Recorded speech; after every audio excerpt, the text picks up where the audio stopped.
आज का हमारा जो टॉपिक है वो है हर्डल टेक्नोलॉजी। आज जो हम कवर करेंगे वो है principal of hurdle technology, mechanism of hurdle technology और सिग्निफिकेंस ऑफ हर्डल टेक्नोलॉजी। अब हम देखते हैं। Listener in 1976 introduce the term hurdle effect. जो लिसनर नाम के साइंटिस्ट हैं उन्होंने in the year of 1976 introduce की थी term of hurdle effect. Hurdle technology is the combined use of several preservation method to make a product। मतलब जो hurdle technology है वो कंबाइंड यूज है बहुत सारी प्रिजर्वेशन मेथड्स को, वो to make a food product self stable, improve quality और provide additional safety. Also known as combined method technology. जो हर्डल टेक्नोलॉजी है उसको हम कंबाइंड मेथड टेक्नोलॉजी भी बोलते हैं। It is developed for limiting the growth of microorganism in non sterile food.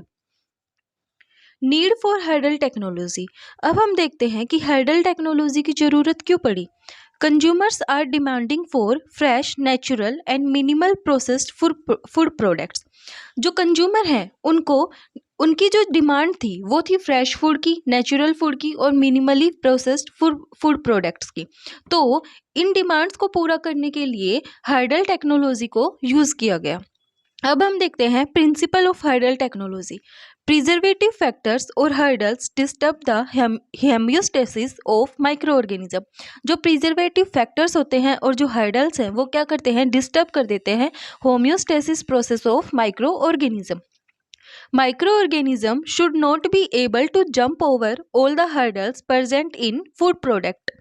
तो जो माइक्रो ऑर्गेनिज्म है, जैसे कि फूड के अंदर हर्डल्स प्रेजेंट हैं, तो जो माइक्रो ऑर्गेनिज्म है वो क्या नहीं कर सकते, जंप नहीं कर सकते। प्रिजर्वेटिव फैक्टर्स, इसका मतलब ये है कि अगर वो जंप नहीं कर पाएंगे तो जो फूड है उसको क्या नहीं कर पाएंगे, स्पॉइल नहीं कर पाएंगे। तो जो माइक्रो ऑर्गेनिज्म है वो एबल नहीं है फूड को स्पॉइल करने के लिए। Preservative factors prevent micro organism from multiplying and causing them to remain inactive और इवन डाई। जो प्रिजर्वेटिव फैक्टर्स हैं वो प्रिवेंट कर देते हैं माइक्रो ऑर्गेनिज्म, मतलब जो माइक्रो ऑर्गेनिजम्स हैं उनकी जो मल्टीप्लिकेशन है उसको क्या कर देते हैं, प्रिवेंट कर देते हैं, जिससे या तो वो बैक्टीरिया इनएक्टिव हो जाते हैं या फिर उनकी डेथ हो जाती है। Hurdle concept illustrate that complex interaction of temperature, water activity and pH are significant to the microbial stability।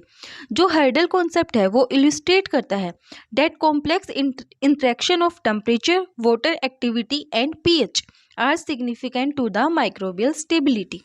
अब हम देखते हैं मैकेनिज्म ऑफ फूड प्रिजर्वेशन। जो फूड प्रिजर्वेशन के लिए जो मैकेनिज्म है वो दो मैकेनिज्म प्रेजेंट होते हैं। फर्स्ट इज मेटाबॉलिक एग्जॉक्शन और सेकंड इज स्ट्रेस रिएक्शन। सबसे पहले हम देखते हैं metabolic exhaustion.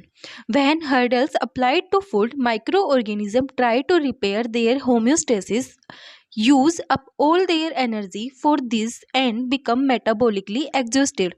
This lead to an auto sterilization of food। इसका मतलब क्या है, जब हमने देखा कि जब हम प्रिजर्वेटिव फैक्टर्स या फिर हर्डल्स को फूड के ऊपर अप्लाई करते हैं तो जो मतलब माइक्रो ऑर्गेनिजम्स की जो होम्योस्टेसिस प्रोसेस है वो क्या हो जाती है, डिस्टर्ब हो जाती है। तो जो माइक्रो ऑर्गेनिजम्स हैं वो इस होम्योस्टेसिस प्रोसेस को रिपेयर करने के लिए अपनी सारी एनर्जी को यूज़ कर लेते हैं। इसको हम और क्या हो जाते हैं, मेटाबॉलिकली एग्जॉस्टेड हो जाते हैं। This leads to an auto sterilization of food. इसके कारण जो हमारा फूड है वो क्या हो जाएगा, ऑटो स्टेरिलाइज्ड हो जाएगा। अब हम देखते हैं stress reaction. As a response of various hurdles, some bacteria generate stress shock protein which hamper food preservation. जब हम बहुत सारे हर्डल्स को बैक्टीरिया के ऊपर अप्लाई करते हैं, जब हम बहुत सारे हर्डल्स को अप्लाई करते हैं तो जो बैक्टीरिया हैं वो क्या जनरेट कर लेते हैं, stress shock protein which hamper food preservation. If only one hurdle has been applied, stress shock protein become problematic for hurdle technology. अगर हम एक ही हर्डल को अप्लाई करते हैं तो जो स्ट्रेस शॉक प्रोटीन है वो हर्डल टेक्नोलॉजी के लिए प्रॉब्लम क्रिएट कर देंगे। If different stress are received by the micro organism at the same time, अगर जो माइक्रो ऑर्गेनिज्म है उसको एक ही टाइम के ऊपर डिफरेंट स्ट्रेस रिसीव हो रहे हैं, activation of genes for the synthesis of stress shock protein would be difficult. तो जो स्ट्रेस शॉक प्रोटीन की सिंथेसिस के लिए जो एक्टिवेशन है जीन्स का वो क्या हो जाएगा, डिफिकल्ट हो जाएगा। पोटेंशियल हर्डल्स इन फूड प्रिजर्वेशन के अंदर जो पोटेंशियल हर्डल्स हैं वो कौन कौन से हैं, तो हम देखते हैं। सबसे पहले जो हाई टेम्परेचर है वो एक पोटेंशियल हर्डल है for food preservation. Low temperature, low water activity, acidity, low redox potential और प्रिजर्वेटिव्स। सबसे पहले हम देखते हैं हाई टेम्परेचर। हाई टेम्परेचर के अंदर भी हम देखते हैं pasteurisation. Mild heat treatment 63 degree Celsius for 30 minutes in milk. जो पास्चुराइजेशन की जो टेक्निक है वो किसके लिए होती है, मिल्क के लिए होती है। मिल्क के अंदर एक बैक्टीरिया होता है कोक्सेला ब्रूनिटी जो कि रिस्पॉन्सिबल है for the spoilage of milk. ये जो कोक्सेला ब्रूनिटी है ये क्या है, इंडिकेटर ऑफ पास्चुराइजेशन। ओके, अब जो माइल्ड हीट ट्रीटमेंट करेंगे हम, जो मिल्क है उसका 63 डिग्री सेल्सियस पे 30 मिनट्स के लिए। पास्चुराइजेशन से जो वेजिटेटिव पैथोजेंस हैं वो क्या हो जाएंगे, डिस्ट्रॉय हो जाएंगे, लेकिन जो स्पोर फॉर्मिंग जो बैक्टीरियाज या फिर जो माइक्रो ऑर्गेनिज्म है वो क्या नहीं होंगे, डिस्ट्रॉय नहीं होंगे। Does not destroy spores. Pasteurisation से हम जो स्पोर्स हैं उनको डिस्ट्रॉय नहीं कर सकते। Reduce total microbial load, increase self life. जो पास्चुराइजेशन की जो टेक्निक है उससे जो सेल्फ लाइफ है वो क्या हो जाएगी, इंक्रीज हो जाएगी। अब हम देखते हैं स्टेरिलाइजेशन। स्टेरिलाइजेशन के अंदर क्या होता है, जो माइक्रो ऑर्गेनिजम्स हैं उनका कंप्लीट डिस्ट्रक्शन हो जाता है। ये हम करते हैं 121 degree Celsius for 15 minutes at 15 psi। Sterilization की जो टेक्निक है उसके अंदर हम स्पोर्स को भी डिस्ट्रॉय कर देते हैं। Give self stable food product. जो स्टेरिलाइजेशन है उससे हमें सेल्फ स्टेबल फूड प्रोडक्ट मिलता है। Some nutrients and quality distinction in food products, color, flavor and texture।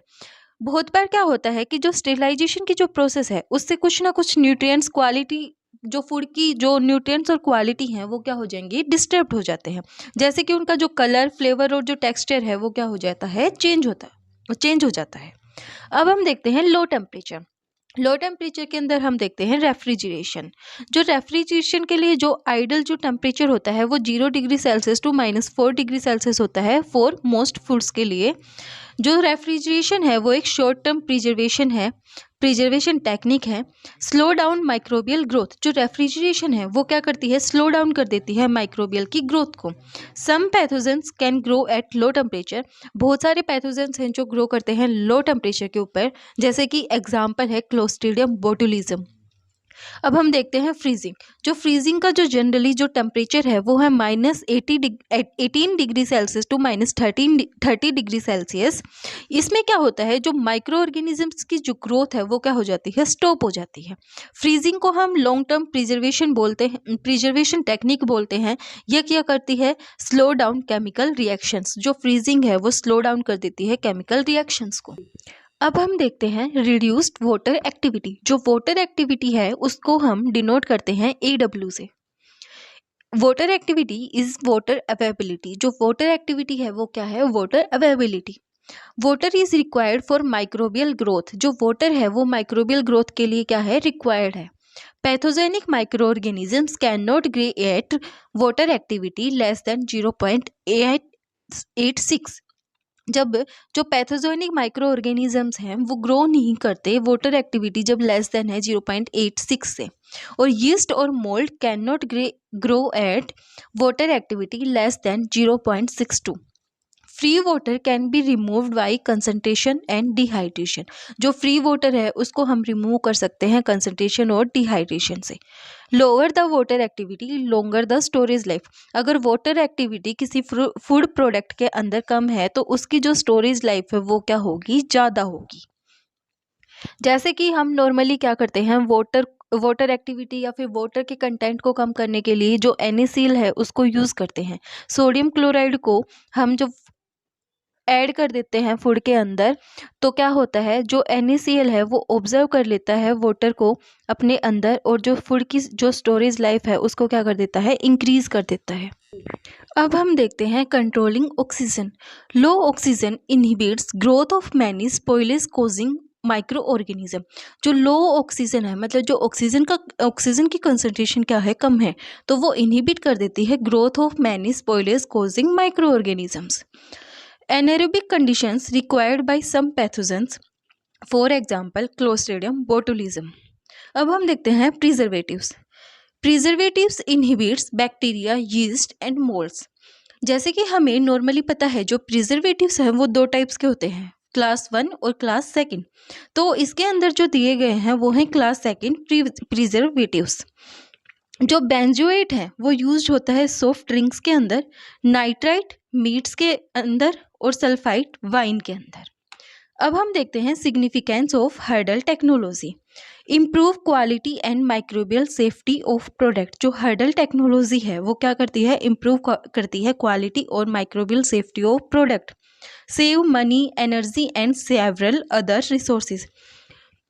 Applicable in both large and small industries. जो हर्डल टेक्नोलॉजी है वो applicable है लार्ज और स्मॉल इंडस्ट्रीज के अंदर। आज का हमारा टॉपिक इतना ही था। वीडियो पसंद आए तो लाइक, शेयर एंड सब्सक्राइब जरूर करना।